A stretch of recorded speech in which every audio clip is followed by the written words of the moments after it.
Ganito na kaluang guys ang ating pantalon sa ngayon. Pwede na natin na i-off. Baka mahulog at may makita kayo dyan na hindi dapat makita. Kung kita niya ating mineral water, pwede na natin ipasok dyan. Ganun na kaluang ang ating mga original na mga pantalon. Before we started this no rice, low carb diet. Hello everyone and welcome sa tahanang AS Bright Vlogs, and today magbibigay tayo sa inyo ng update as to our no rice, low carb diet. Kasi we have to remember na last month nung nag-end tayo ng ating 4 months of no rice, low carb diet, nag-end tayo with 88 kilograms, and of course ang ating waistline was 38.5 that time, and ang ating blood pressure was 130. So aalamin natin today, 1 month after those days, kung ano na bang improvement, may nabawas kaya o nadagdagan kaya. So wag naman sana madagdagan, kahit na mabawasan lang tayo ng 1 kilogram, happy na dyan ang isang AS Variety Vlogs, knowing that we are doing this naturally, so hindi tayo nagtitake ng kung ano pa man, and no heavy exercise tayong ini-inject. So it's just the diet itself.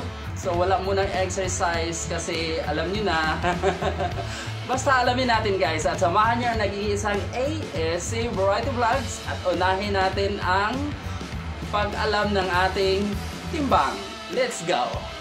Tataas na tayo guys ng timbangan. Of course, kukunin na natin ang ating timbang after 5 months.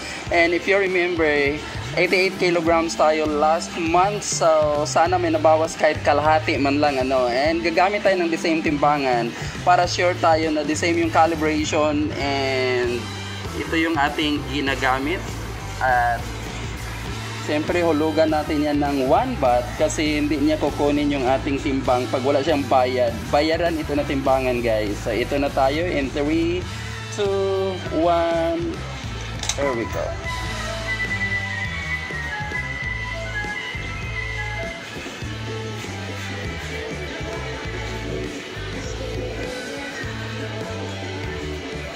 So ayun, kita nyo naman guys, nakabawas tayo ng 1.1 kilogram. Masaya na tayo dyan kasi at least there is an improvement.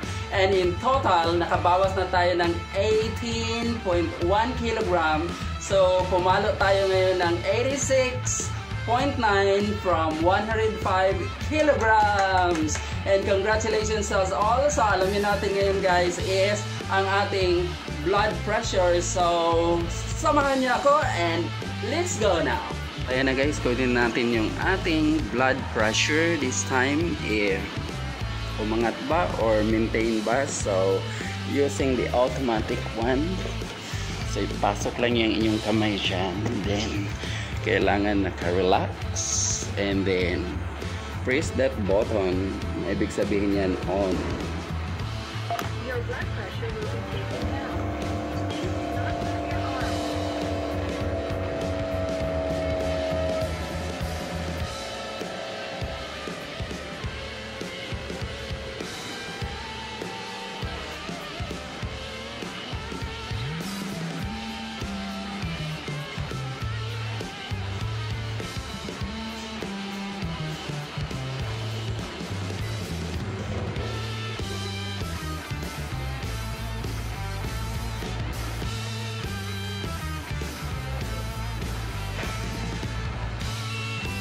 วัดความดันเรียบร้อยแล้วขอบคุณค่ะ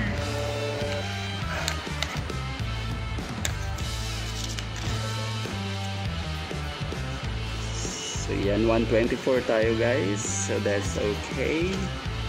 Over 77. So good tayo dyan.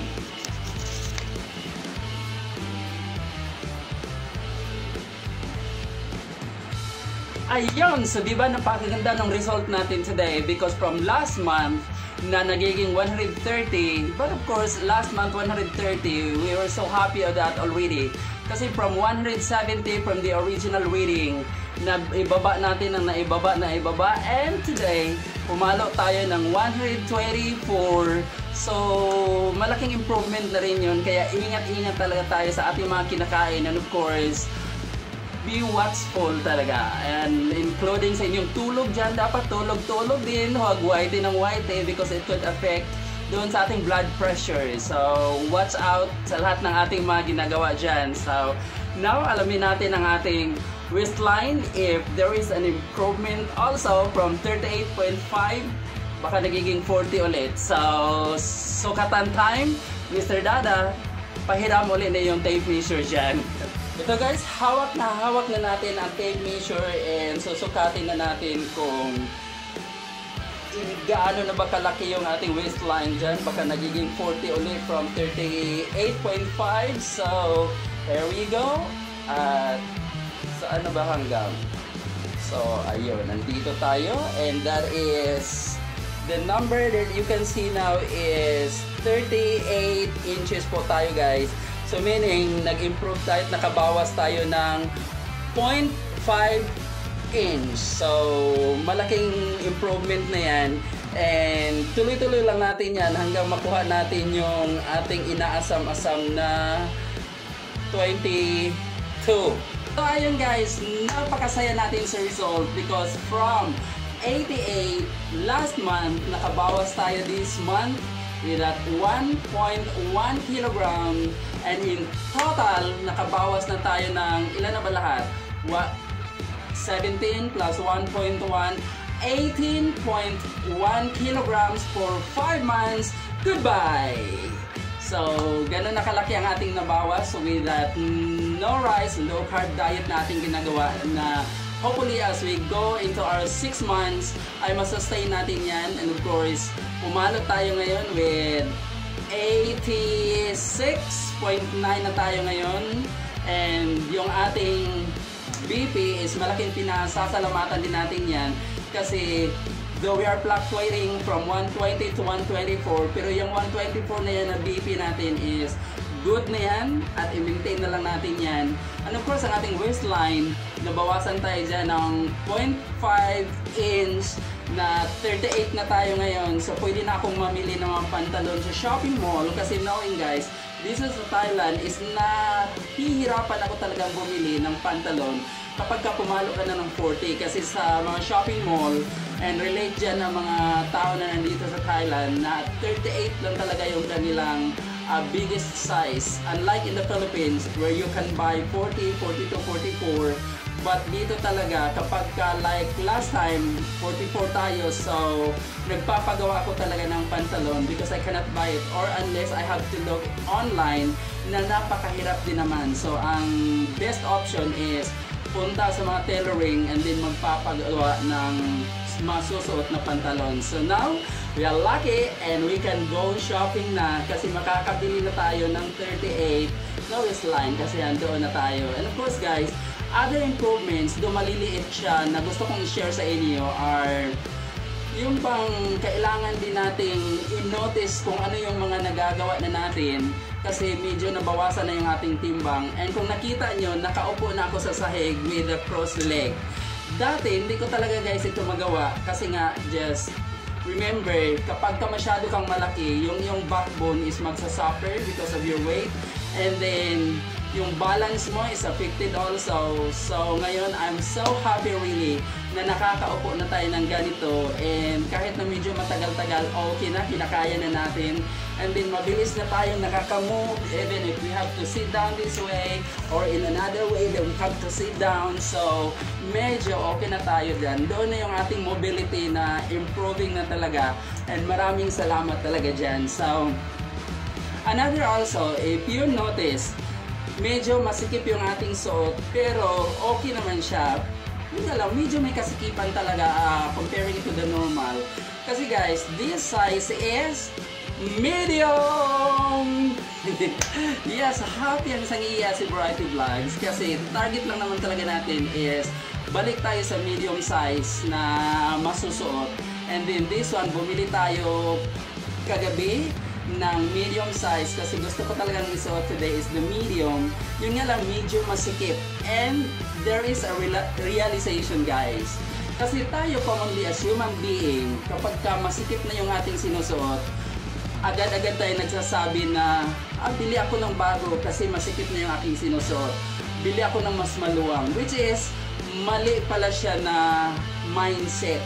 Kasi dapat, kapag medyo sumikip yung ating sinusuot, ang ating thinking kaagad is, kailangan ko palang magbawas ng timbang kasi yung aking suot is medyo sumisikip na.